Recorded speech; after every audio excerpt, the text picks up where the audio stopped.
The Edmonton Downtown Business Association hosted a mayoral forum where it invited the city's top 4 candidates here to downtown to Citadel Theatre to discuss their ideas for how they plan on revitalizing the area as well as supporting the arts and culture community.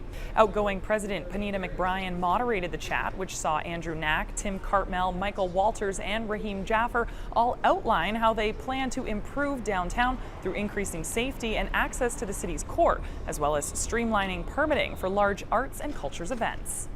The thing we need to start doing is community policing. And I know that when we're talking about downtown and the arts, that a shift of policing isn't the most fun thing to talk about. But if we're going to talk about safety and the perception of safety, that starts with true community policing. You're not going to clean up downtown until you centralize the services for many people suffering from poverty, homelessness, and drug addiction. And one of the things that I've said on the outset is that we failed at this because we continue to spend record amounts of money, but we're not leveraging the major partner that has to be a part of this to actually succeed. Things we need to stop doing is unfunding crucial supports when the City of Edmonton can take leadership.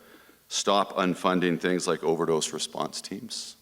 Stop unfunding housing outreach teams and encampment response teams. What we need to stop doing is waiting on the province to fix this. Again, I appreciate that there's always going to be this talk about the relationship, but at the end of the day, people are dying. People are seeing record numbers of amputations. We need real solutions, and so as a city, we can just take the lead on that. We can work with our nonprofit partners, we can work with the private sector, we can work with the federal government.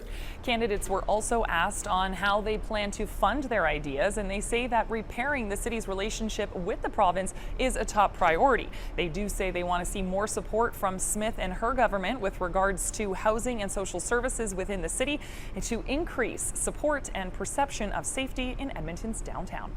Sarah Reed, CBC News, Edmonton.